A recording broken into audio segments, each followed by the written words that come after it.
Hi everyone, welcome to a new video. আজকে আমি আপনাদের সাথে শেয়ার করব আমি এখানে রিসেন্টলি একটা কেক বানিয়েছিলাম, সেটা কেমনভাবে করেছি সেটাই আপনাদের দেখাবো।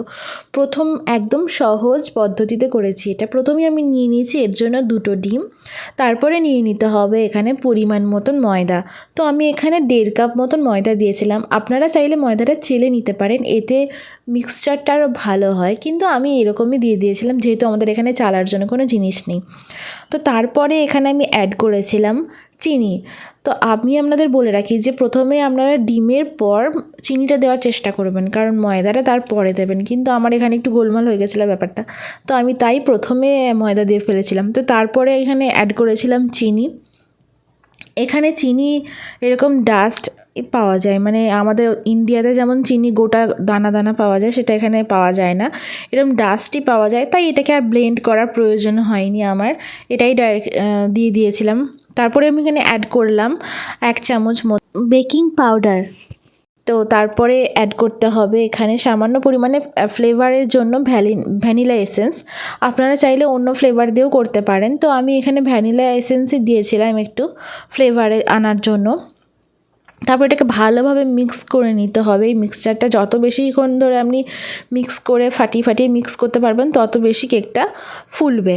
তো তারপরে কেক মেকিংয়ের একটা বোলের মধ্যে আমি পেপারটা কেটে বসিয়ে দিয়েছিলাম, যাতে তলাটা না ধরে যায় বা না পুড়ে যায়, যে কারণ এখানে প্রথমবার আমি কেক বানাচ্ছিলাম বিয়ের পর, তো সেইভাবে বানালাম।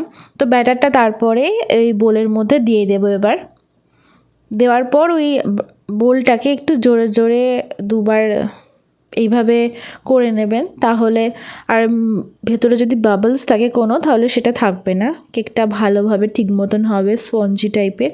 তো তারপরে আমি এটার মধ্যে ট্রান্সফার করে দিলাম ব্যাটারটাকে। আপনারা চাইলে এটা গ্যাসের ওভেনেও করতে পারেন। প্রথমে গ্যাসের মধ্যে একটা কড়াই চাপিয়ে তার মধ্যে একটা স্ট্যান্ড দিয়ে এইভাবে বাটিটাকে বসিয়ে কিছু একটা ঢাকা দিয়ে দিতে পারেন, তাহলেই এটা হয়ে যাবে। অনেকে চাইলে ওই গ্যাসের কড়াইয়ের মধ্যে বালি বা নুন দিয়েও করতে পারেন।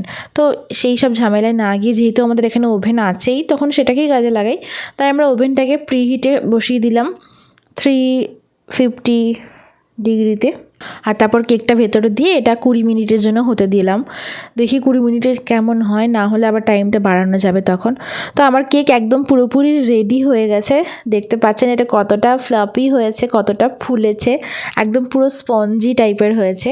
কেমন লাগলো কেকটা অবশ্যই জানাবেন কমেন্ট করে। আজকের মতন এটুকুই, দেখা হচ্ছে আবার নেক্সট কোনো ভিডিওতে। সবাই ভালো থাকবেন, সুস্থ থাকবেন, সাবধানে থাকবেন। Thank you so much for watching this video. Take care. Bye bye.